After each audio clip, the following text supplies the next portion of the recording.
Welcome to Mock the Week. I'm Dara Breen. The no votes in Europe are the big news this week. The new constitution has proved so dull, ill thought out and unpopular, ITV are now turning it into a reality show. Brussels bureaucrats claim the only reason people are rejecting the European Constitution is because they can't be bothered to read it. So it's being renamed Harry Potter and the Unification of Europe. In spite of the no vote, Jacques Chirac is still planning to forge ahead because, as any Frenchman will tell you, when they say no, they really mean yes. It's not the first time there's a big cry of no from the Netherlands direction. And in case Michael Jackson's lawyers are watching, I said Netherlands. To discuss this and other stories, 6 of the finest comedy minds in Britain, John Oliver, Rory Bremner and Jeremy Hardy, Linda Smith, Hugh Dennis and Frankie Boyle, welcome to you all.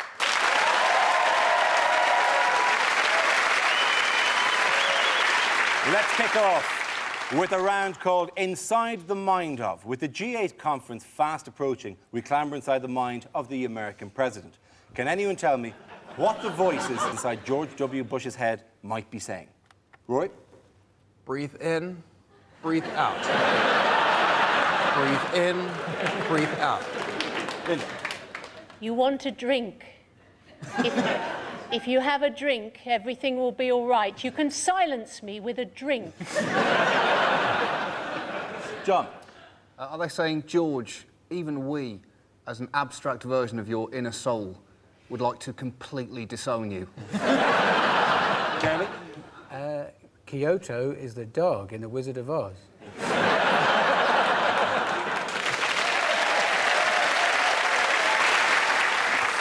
Frankie? Are they saying, if you step on the cracks in the pavement, George, we have to invade Syria? I'm saying, gee, there's a lot of room in here.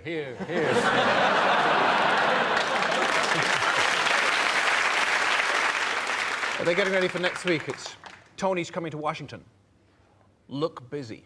OK, Grant, so enough of those. Let's move on. Let's move on to the next round, ladies and gentlemen. Give a round of applause to everyone there. Now we play a round called Wheel of News, which involves everybody. So if you could make your way to the performance area, please. This is a stand-up challenge based on this news wheel, dotted with topical subjects and faces. We spin the wheel, and when it stops, anyone can step forward and try to make us laugh about the subject it has landed on. If I judge that the person has got a big enough laugh, he or she is safe and gets to sit down again. The first team to have all its players sitting down at the desk wins the round. So here goes. Let's spin the wheel. Well, Michael Howard, the Tory party leadership. Who wants to get in on that? Ah, like a shot.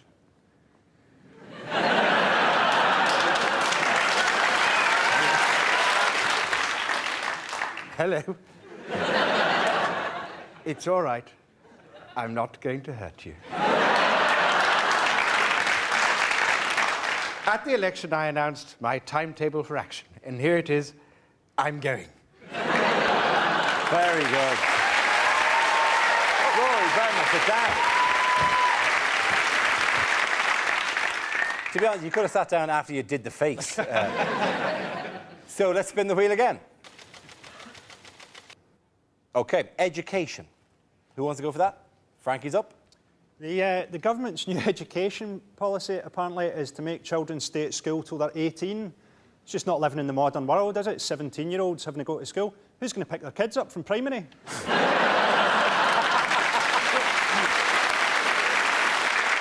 The Catholic Church have got a big thing this week. They say they don't want sex education in schools because that's like giving the kids pornography, as opposed to the traditional Catholic method of educating them, of actually shagging them.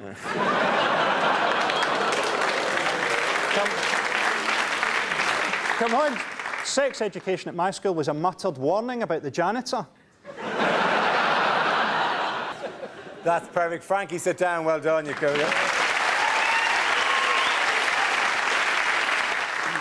Covered yourself in glory there. Let's have another look at the next story. OK, ASBOs. Who wants to go in on ASBOs? It's Linda. Yeah, I think people are a bit down on ASBOs, but you've got to remember, these are the only qualifications that some kids are going to get.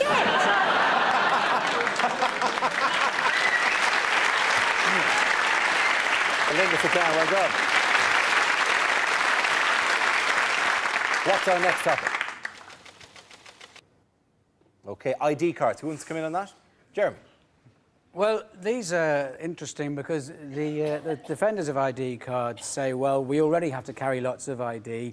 You need to establish your identity in order to establish your entitlement to enter certain leisure centres or to claim benefit or to establish your entitlement to enter certain buildings. But this new card will establish your entitlement to go outside. And people say, well, they were a good idea because we had them in the Second World War. But in the Second World War, it was just a piece of cardboard that said, this is Mr. Wilkins, he's not a German spy. This will be this digitised, magnetised thing that says, this is Mr. Wilkins, he may not be a German spy, but he's got a genetic heart defect, his sister's against GM crops, and he took a video late back to Blockbuster in 1997. Jeremy, please sit down. So, it's a tie-break situation. I'm going to spin the wheel one more time. I want the two remaining players, that's Hugh and John, to give me something on that one topic. You both get a go of it, and the audience essentially decides. So, let's spin the wheel. OK, the nation's health. Apparently, it's very important to stay healthy to have 5 portions of fruit a day. I do that. I have half a packet of Starburst. The Tories are very big on MRSA, which I found a bit surprising. I reckon most of them thought it was the way a posh man would pronounce the lead singer of the Smiths.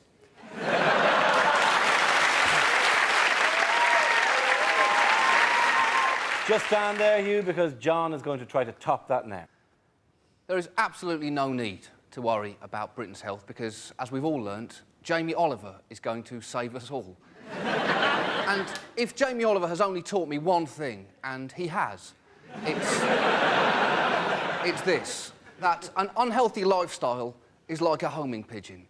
Yes, it's a lot of fun at the time, but one day it will track you down and it will kill you. Very good. I'm going to give it to John, so John and his team are the winners.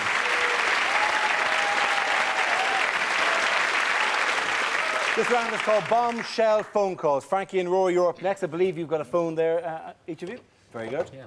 In this round, 2 players take on the identity of 2 famous newsmakers who are on the phone to one another. At some point in the conversation, one of them will drop a bombshell. Rory, you are David Blunkett. Frankie, you are Tony Blair. Tony is calling David to welcome him back to the cabinet, but Blunkett has a bombshell to drop. Take it away. Okay, his David Blunkett might be a bit better than my Tony Blair, so bear with me on this one. Hello, David.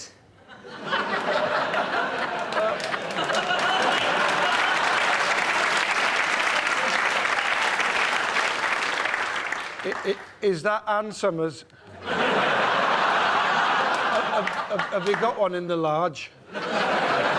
No, David, it's Tony. You try this trick every time. I'm sorry, I'm out at the moment. Please leave a message.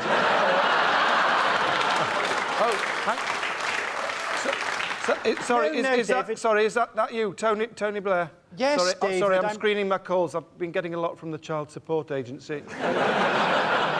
I've been trying to get a hold of you to offer you a job. Now, which departments do you know your way to?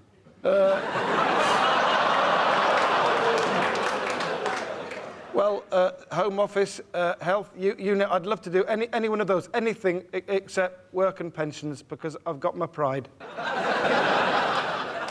It's work and pensions. Fabulous, I'd love to. But there's one thing I've got to tell you. What's that? I've joined Al-Qaeda. Only the territorials. It'll only be every other weekend. But if I get you, I'll get 20 virgins, and that's got to be worth it.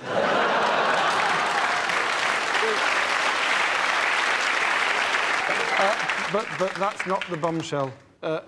I wanted to ask, how's Cherie? And is she ever sick in the mornings? Oh, are you saying you've got her pregnant? We've been close. She's Are you lovely. sure it was her?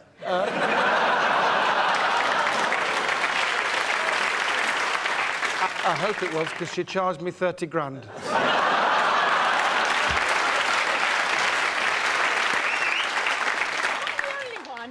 notices an increasing resemblance between Rory's David Blunkett and Benny Hill. It's Fred Scuttle, isn't he? You should see the people I meet on my milk round. Thank you very much to both of them, but I think Rory was the winner of that one.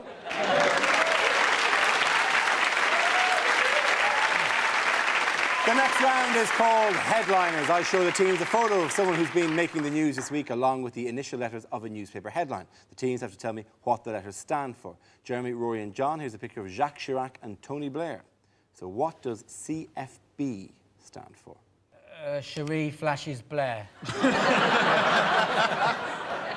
Is it Tony Blair going, compromise? Frenchman? Bollocks?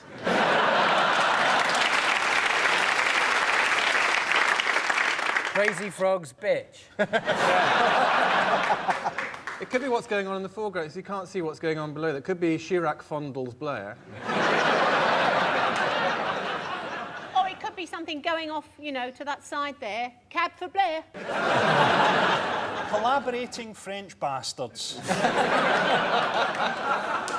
But there's a big thing because they're going to meet up at the G8, and Blair's doing a big push because you know, like, what a populist he is. That he wants to make the G8, he wants to expand it to be the G9 so that Liverpool can take part. Does he think it's a boy band? Actually, G4 must have had a bit of a shock, realising they had to sort out Africa and yeah, they could probably do it. Yeah, but 1 million people marching in Edinburgh to protest at G4, that's a bit harsh, surely, isn't it? We'll never give Europe a straight answer anyway. We've spent the last few years constantly sending out mixed messages to Europe. You know, oh, we're an island. Now tunnel into Kent. The answer, of course, is Crisis for Blair, referring to the repercussions of the French and Dutch voting no to the European Constitution. That's right, these two massive no votes delivered a resounding raspberry to the European Constitution. There is photographic evidence, of course, that vote rigging took place in the referendum in France. With armpits like these, there's no way these two are French. Is that not? I'll go on a limb here. A little bit racist. Yeah. It's a tiny bit racist, but not as much as the next one is racist. The next one is look forward to actually that. painfully, hideously racist on many, many levels. Great. Like it hits them repeatedly with a shovel and a pike at the same time.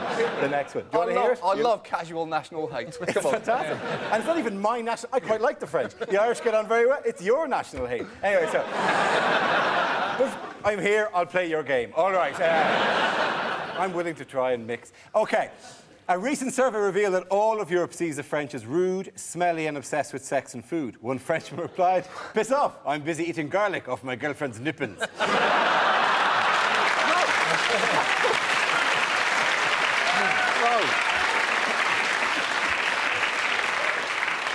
Shame on you.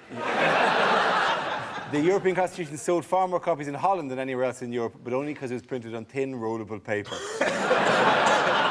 Can I say that I'm very upset the Dutch didn't vote 50-50, because that's what going Dutch means. I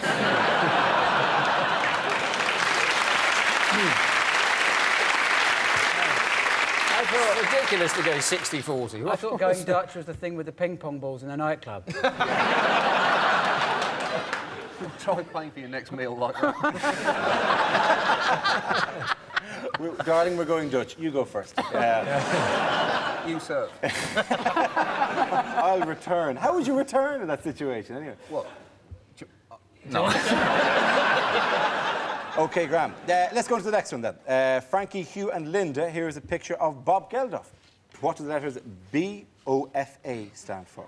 Is it Bob's odour-free armpit? Is it Bob? Oh, Africa. Is it Bob, ouch, fleas again? I don't think that's Geldof. I think the headline is Britney on fags again.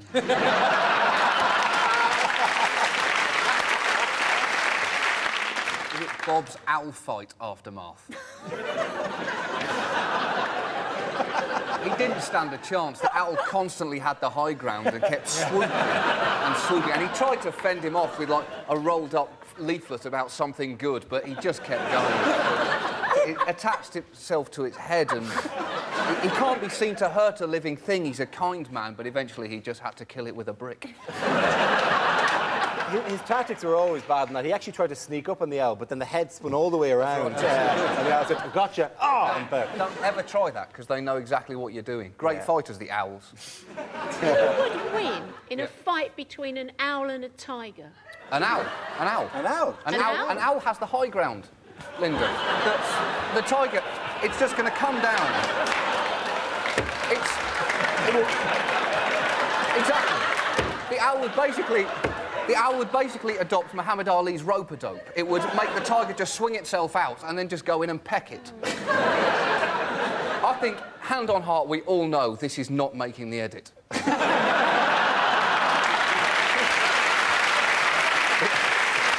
I presume that you probably can get this right. Do you need a clue? No. It's in a not particularly related story. I'll give you the clue. It's to do with the protest, and it's to do with school children. Bunk off for... Africa. Very good. Bunk off for Africa. Well done, yes. This refers to the news that Bob Geldof is urging pupils and teachers to bunk off school for 2 days to lobby international leaders attending the G8 conference. Children up and down Britain are already following Bob Geldof's example, going up to people on the street and saying, give us your money.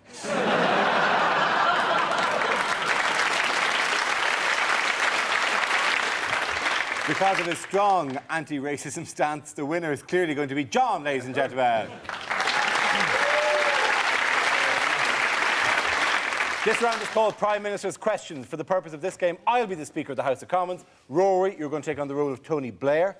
Jeremy and John, you are his Labour colleagues on the front bench. Over here, we have the opposition benches with Linda, Hugh and Frankie.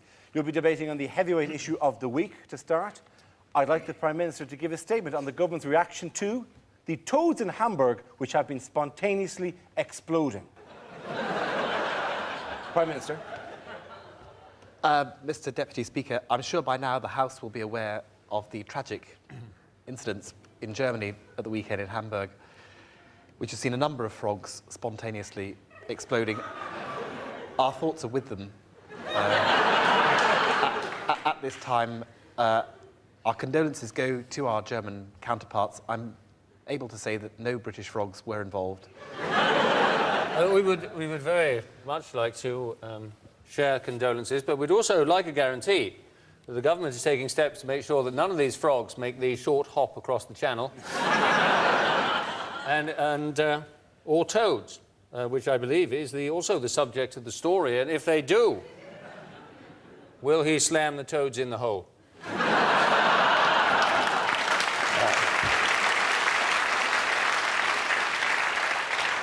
Can I just point out to the honourable gentleman, the cause for these exploding toads is, I'm afraid, inflation.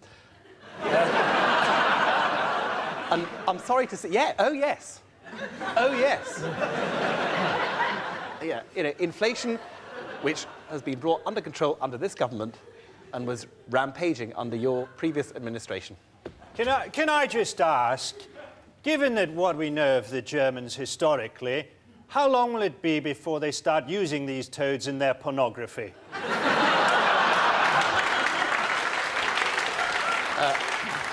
I think that's one for the Minister for Arts and Culture. Well, this is clearly a complete distraction from the government's main aim of fighting the war on terror. Now, if Al-Qaeda were able to acquire amphibious capability using exploding toads of this kind, then the threat of global terror would be on our doorstep. These pornographic videos are going to be made by Al-Qaeda? Yes, but they will be very tasteful because of the burqas. Tell me, what steps has the government taken to prevent a suicide toad attack? Exactly.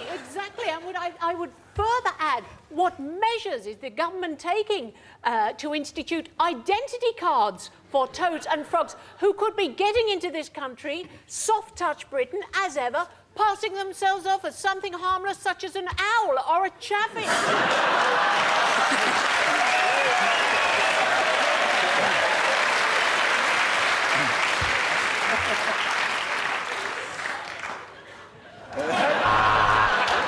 On that, ladies and gentlemen, I think the opposition take it tonight.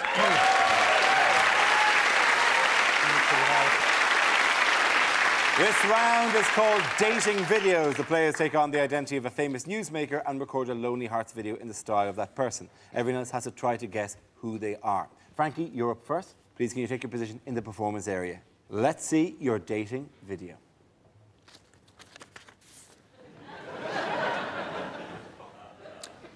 Hi. Would you like to see my puppies? I'm looking for someone with the soul of a child and the body of a child. I live an interesting life, kind of like a Scooby-Doo villain. I hang around an abandoned fun fair wearing a plastic face.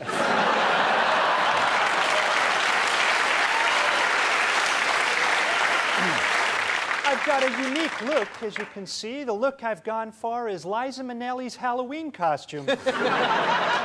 So hopefully you'll get in touch before my face melts under these studio lights.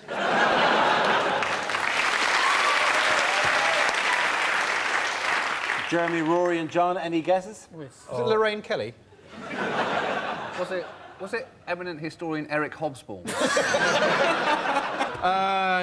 It must be Michael Jackson. It is, of course, Michael Jackson.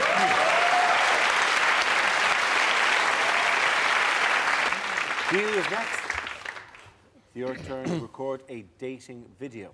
Let's see your lonely heart's plea.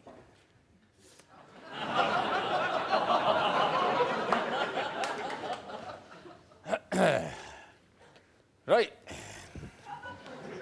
Let me tell you a little about myself. In fact, try and stop me. Even now, you're probably wanting to congratulate me on one of the most sensational suntans in modern political history. But let me tell you, this has never seen a bottle of oil.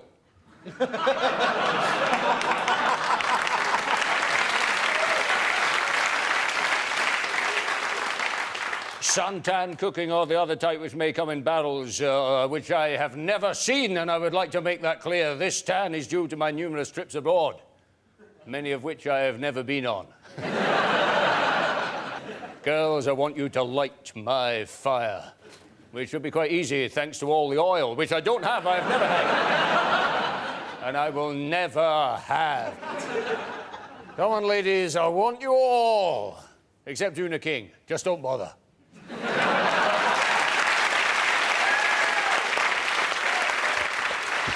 Who are you going to go for? George Galloway. It is, of course, George Galloway. Rory, you're next. Grab your envelopes there. Get down there. We want to see your lonely heart, your dating video, your celebrity making a plea for love.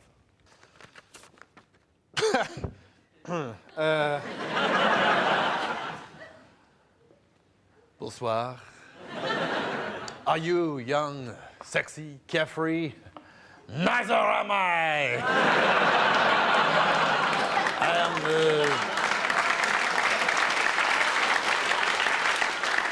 I'm 72 years old. I'm very big in Europe. My constitution isn't as strong as it was. But we could still make a perfect union. People say I'm arrogant. Why do I care? I'm just a man who cannot take no for an answer, unless I have to. But so long as 45% of you says, yes, that's good enough for me!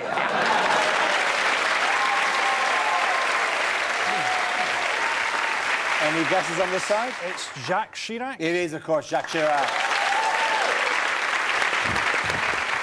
Frankly, you're all very, very good, but I think Frankie was my personal favourite there. Give him a winner there.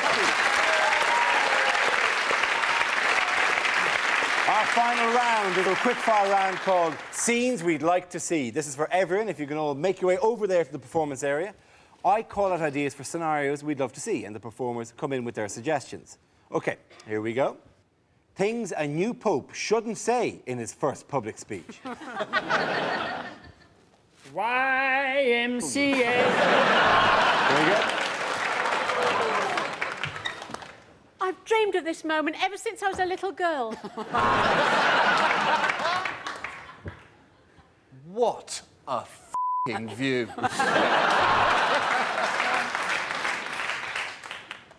I'd like to thank my wife.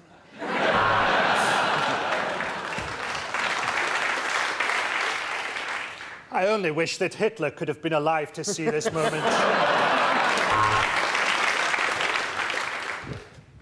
I'm a celibate. Get me out of here. Very good. Well done. OK, next topic. Oh, you're more the Pope. Sorry, OK, Gran. OK, still on the Pope. I can't think of a finer way to spend the last 6 months of my life.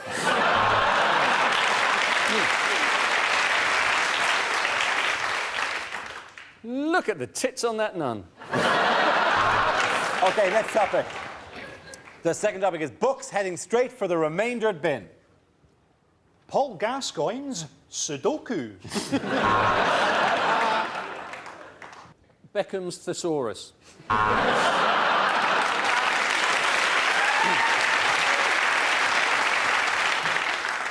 The Ron Atkinson diet. My Struggle by Paris Hilton. John Leslie's pop-up autobiography. Michael Jackson's Touch and Feel book.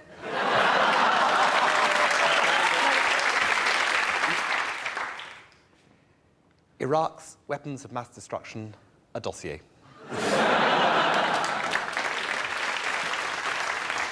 Next topic is slogans the Tory party should have used in the election.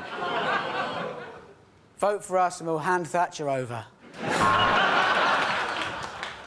Are you sinking like we're sinking? It's L'Oreal, and I'm worth it.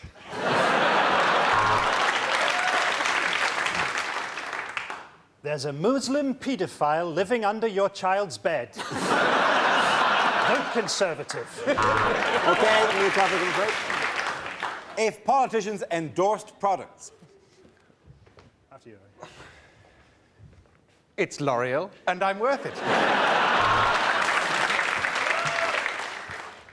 Kids will just love Kablunkit.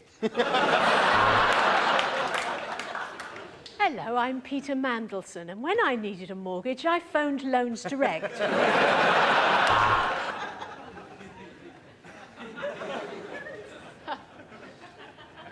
Were you injured in an accident that wasn't your fault? Very good, well done, very good. And Laurie, give everyone a round of applause. I think that game is going to be won by you.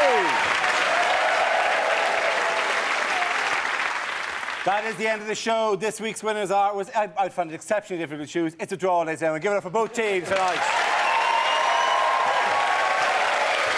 Linda Smith, Hugh Dennis and Frankie Moore, Jeremy Harvey, Rory Bremner and John Oliver. Tune in next week. Thanks for watching. Good night.